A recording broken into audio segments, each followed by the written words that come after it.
स्वागत है दोस्तों आपके अपने YouTube चैनल नैतिक पथ क्लासेस पर। फर्स्ट ऑफ ऑल आप सभी को मेरी और मेरे परिवार की तरफ से आप सभी को हैप्पी न्यू ईयर 2025। दोस्तों आज की अपडेट है CPLO अपडेट और इसके लिए हमने थंबनेल में लिया है CPLO अपडेट। CPLO को करना होगा ये काम, यानी कि कौन कौन से काम करने होंगे CPLO को, वो हम इस वीडियो में जानेंगे। और क्या कहा है जो PPP स्टेट कोऑर्डिनेटर हैं हमारे, आप जानते हैं सतीश खोला जी हैं, उन्होंने क्या कहा है वो हम इस वीडियो में जानेंगे। तो आइए स्टार्ट करते हैं पूरी डिटेल में क्या इन्फॉर्मेशन है।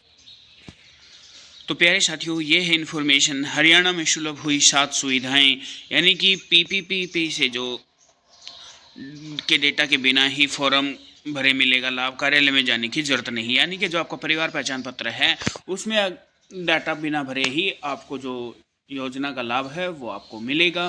पूरी डिटेल में सूचना क्या है आइए वो जान लेते हैं। हरियाणा के लोगों के लिए साल 2025 कई राहत लेकर आया है। नई साल में प्रदेश में 7 योजनाएं आसानी से बिना किसी कार्यालय के चक्कर लगाए मिलेंगी। यानी कि बहुत बड़ी खबर है दोस्तों। क्या होता है कि आदमी जो है, लोग जो हैं ऑफिस के चक्कर काट काट के परेशान हो जाते हैं और फिर भी उनके काम नहीं बन पाते हैं। लेकिन जो 7 योजनाएं हैं ये 2025 के लिए अच्छी खुशखबरी लेकर आई है कि अब ऑफिस के कार्यालय के चक्कर नहीं काटने पड़ेंगे। इन योजनाओं का लाभ लेने के लिए किसी भी प्रकार का फॉर्म नहीं भरना पड़ेगा। परिवार पहचान पत्र में दी गई जानकारी के आधार पर इन सेवाओं को लाभ मिलेगा। जैसे ही प्रदेश का कोई व्यक्ति किसी योजना का पात्र होगा उसे संबंधित सेवा का लाभ मिलना शुरू हो जाएगा। हालांकि इसके लिए उसे संबंधित विभाग से फोन आएगा और पूछा जाएगा कि वो ऐसा लेना चाहता है या नहीं। यानी कि दोस्तों कहना का मतलब ये है कि जो आपका डेटा भरा हुआ है परिवार पहचान पत्र में, उसी के बेस पे आपको जो लाभ मिलेगा वो होगा। लेकिन जब योजना के आप पात्र होंगे डायरेक्ट आपको उसका बेनिफिट मिलने लग जाएगा। और जो भी संबंधित मतलब कि डिपार्टमेंट होगा वो आपके पास पहले फ़ोन करेगा, वो आपसे पूछेगा कि क्या आप इस योजना के लिए एलिजिबल हो गए हैं, क्या आप इस योजना को लाभ लेना चाहते हैं। जो हमारे PPP स्टेट कोऑर्डिनेटर सतीश खोला जी, उन्होंने क्या कहा है, PPP प्राधिकरण के स्टेट कोऑर्डिनेटर डॉक्टर सतीश खोला ने बताया कि 7 सेवाओं को पूरी तरह से पेपरलेस कर दिया गया है। कोई भी व्यक्ति गांव में CPLO की मदद से PPID में संशोधन करा सकता है। हमारा लक्ष्य है सरकार की योजनाओं को पेपरलेस करना है। यानी कि जो परिवार पहचान पत्र है में अगर आप कोई ID में संशोधन करवाना चाहते हैं फैमिली ID में, तो वो CPLO की मदद से करा सकते हैं। और जितना हो सके योजनाओं को जो है पेपरलेस बनाने का मेन उद्देश्य है। पूरी 7 योजनाएं क्या क्या हैं आइए वो जान लेते हैं।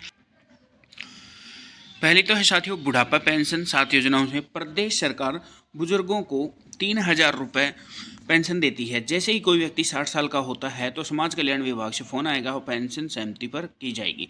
यानी कि 3,000 रुपये बुढ़ापा पेंशन दी जाती है, वृद्धावस्था पेंशन भी जिसके नाम से हम जानते हैं। जैसे ही हरियाणा में जो बुजुर्ग है 60 साल से ऊपर हो जाता है तो उसको पेंशन मिलना स्टार्ट हो जाती है। तो यही बताया गया है अगर कोई भी कैंडिडेट्स है 60 साल का होने वाला है तो वो उसको क्या काम करना होगा, उसको अपनी जो फैमिली ID है उसमें अपनी वेरीफाई करवानी होगी एज। उसके लिए क्या करना पड़ेगा, आपको 2019 से पहले का आपका वोटर कार्ड अपडेट करा सकते हैं, या आप कहीं भी आपका अगर बर्थ सर्टिफिकेट है तो वो कर सकते हैं। आप किसी भी स्कूल में गए हैं तो उस स्कूल के हेडमास्टर या प्रिंसिपल से आप अगर उसकी DMC भी आप अगर लगा देते हैं तो भी आप एलिजिबल हो जाएंगे। या अगर क्वालिफाई हैं आप 10th या 8th तो उसकी DMC भी आप लग जाएगी, क्योंकि उसमें भी आपका रिकॉर्ड होता है। फिर है विधवा पेंशन। विधवा महिलाओं को पेंशन के लिए किसी कार्यालय में जाने की जरूरत नहीं है। जैसे ही उसके परिवार पहचान पत्र में विधवा शब्द दर्ज हटेगा, विभाग फ़ोन करके उससे विधवा पेंशन लेने या न लेने के बारे में पूछेगा।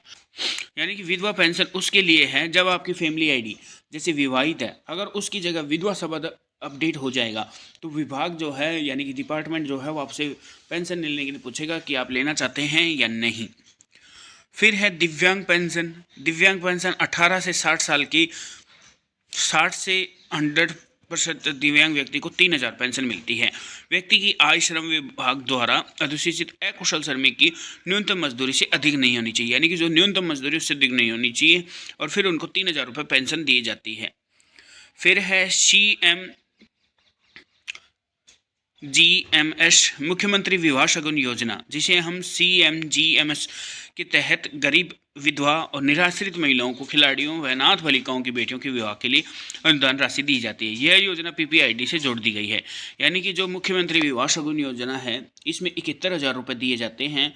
और किन को दिए जाते हैं? कोई विधवा या कोई गरीब है या कोई निराश्रित महिला या कोई खिलाड़ी अनाथ बेटियां हैं, उनको ये राशि दी जाती है। और अब इस आईडी को पूरी तरह से जो आपकी फैमिली आईडी यानी कि परिवार पहचान पत्र है, उससे जोड़ दिया गया है। विधुर पेंशन, सरकार विधुरों को मासिक पेंशन देती है। 45 से 60 वर्ष तक की आयु वाले कुंवारे पुरुष और महिलाओं इसके पात्र हैं।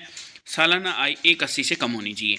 यानी कि जो आपकी पारिवारिक आय जो आपने फैमिली आईडी में दर्शाई हुई है, वो 1,80,000 से कम आपकी आय होनी चाहिए। और 45 से 60 वर्ष तक कुंवारे पुरुष और महिलाओं इसके लिए पात्र हैं विधुर पेंशन के लिए।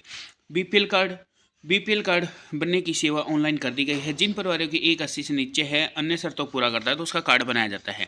यानी कि अगर आपकी फैमिली आईडी में 180 से नीचे इनकम है या 140 से 180 भी इनकम है, तो भी आप एलिजिबल हैं बीपीएल कार्ड के लिए। आपका जो फैमिली आईडी है उसके बेस पे आपका ऑटोमेटिक आपका बीपीएल कार्ड जनरेट हो जाता है। अब कर लेते हैं लास्ट जो सेवा है, वो है आयुष्मान कार्ड। आयुष्मान कार्ड 1,80,000 से कम आय वालों का आयुष्मान कार्ड साल में 5 लाख तक का इलाज मुफ्त है। 3 लाख वाले भी 1,500 रुपये प्रीमियम देकर लाभ बना सकते हैं। यानी कि जिनकी 1,80,000 परिवार पहचान पत्र में इनकम है, वो 5 लाख तक का मुफ्त इलाज करवा सकते हैं।